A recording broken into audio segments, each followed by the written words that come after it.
Help support the North Omaha History Podcast by going to northomahahistory.com/podcast. Click on the Patreon icon and become a patron for as little as $1 a month. And we'd like to thank Jim Collison, Wanda Lewis, and Lori Schwartz for being patrons. Welcome to the North Omaha History Podcast with noted author and historian Adam Fletcher Sassy. Each week, Adam takes you on a guided tour through Omaha's dynamic past. Today, Omaha suburbs routinely bill themselves having a street of dreams in order to sell houses. However, for more than 50 years, there was one place in the city people thought of when they heard that phrase. Hopping businesses, swinging clubs, streams of human traffic came and went from these blocks. North 24th Street, Omaha's real street of dreams. Adam, tell us more. Steve, imagine going back in time on a streetcar, and that streetcar zipped up and down 24th Street.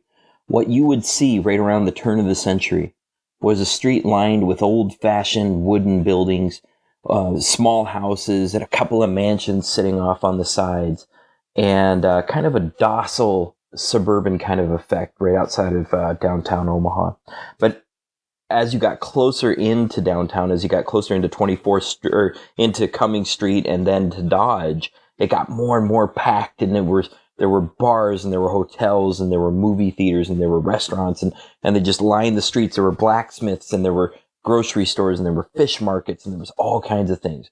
The whole time you're smelling these smells as you're on the streetcar time machine. And these smells are like fish coming through the windows. You know, you can smell that meat getting cured in the meat markets. You can hear the ting of the hammer onto the blacksmith's anvil. And you get all of this effect of really it being a really busy, really crammed place. Now, when you followed that streetcar a bit further out, you found that it ended at Lake Street. And it didn't go any further at 1900 when during that year, right at the turn of the century, because there wasn't a lot more beyond that point. What we did have further up 24th Street was Kuntz Place, which was a new neighborhood that was sprouting up, and they had just had the 1898 Trans-Mississippi Exposition right there, and that was pretty cool, but the neighborhood was still developing. And then further north, you had an old town that used to be there, right on 24th and Ames, and it was called the town of Saratoga, and we've talked about that in the past podcast. And then further even, you had a vision by the city fathers of this end of downtown, or this end of North 24th Street, swamped with houses and just packed with humanity and really full. But at this point, the whole Miller Park neighborhood, and what we think of as Miller Park, was still developing, was still getting going. And then on the very far end, you had a park. And this park was seen as kind of a rural escape. There were trees all over it that had been planted a decade before. There was a nice lake and a pond, and that was Miller Park. Eventually, all of that would infill, and houses would cover every single block. And I'm not talking about 10 houses per block. I'm talking about 25 and 50 houses per block. Like, they really crammed them in along 24th.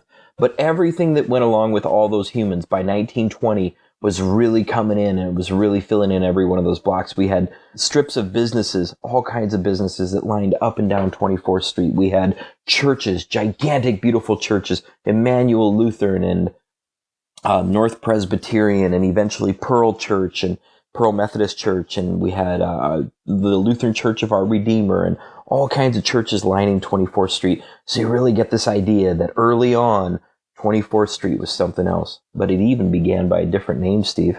Originally, it was called Saunders Road and then Saunders Street. It was named after the Nebraska territorial governor, the last one, Alvin Saunders.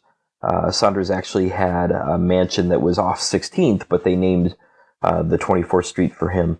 And then eventually by the 1880s, that had switched up, and they were calling it North 24th to line it up with the rest of the city's grid pattern of streets being named numbers by the North and South Streets. So North 24th Street really had a very interesting beginning.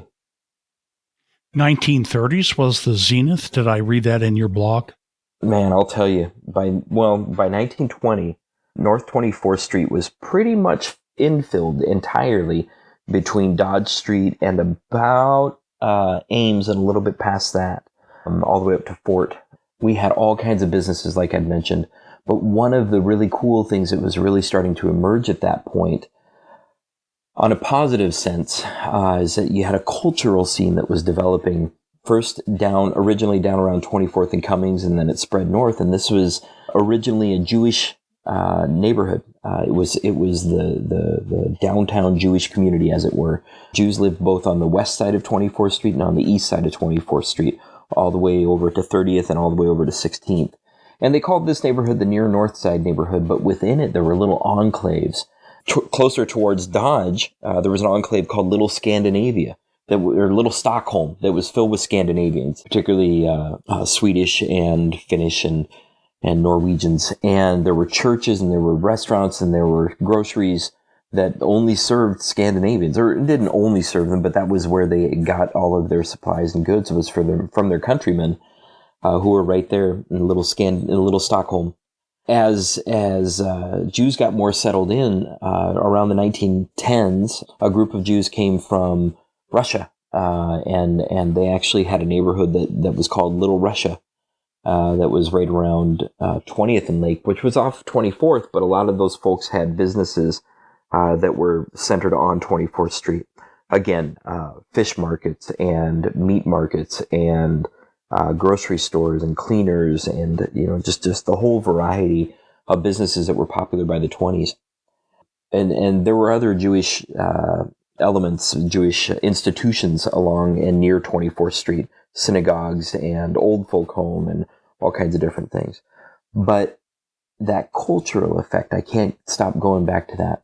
In the 1920s, we had a guy, in 1930s, there were a couple of really important characters around North Omaha, around the near north side neighborhood specifically, and one of them was Jimmy Jewell. Jimmy Jewell built an office building, a storefront, and the second floor was a gigantic performance space that was called the Dreamland Ballroom. And there's been so much written and said about the Dreamland Ballroom already that I don't know what I could possibly add to that, but by summary, this is the place where all of the big performers who were traveling from Kansas City to Minneapolis or from Chicago to San Francisco and Los Angeles, they would stop here. They would stop at the Dreamland Ballroom and play. And you had all the big names. You had Count Basie. You had Duke Ellington. You had, just everybody came through. Ella Fitzgerald.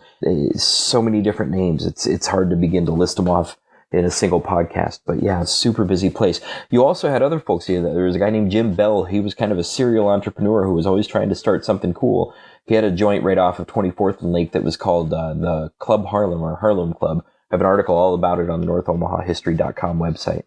And basically, Jim Bell was just always trying to open something. So when Club Harlem shut down, he opened up another joint, and then he opened up another joint, and he just kept it hopping. But all right around 24th Street. Another really important place along 24th Street was called McGill's Blue Room a little bit later on. McGill's had blues and jazz greats play there all the time, and it was respected, if a little bit shady. There was a lot of shady places along 24th Street too. Illegal gambling joints and brothels and all manner of fun and good times for that era, from the 1920s into the 30s. Steve, the 30s really marked the beginning of North Omaha having a very distinct and identifiable African-American community. We've learned earlier that in 1919, the U.S. Army worked to establish a safe zone around the near north side when the rioting happened after the lynching of Will Brown.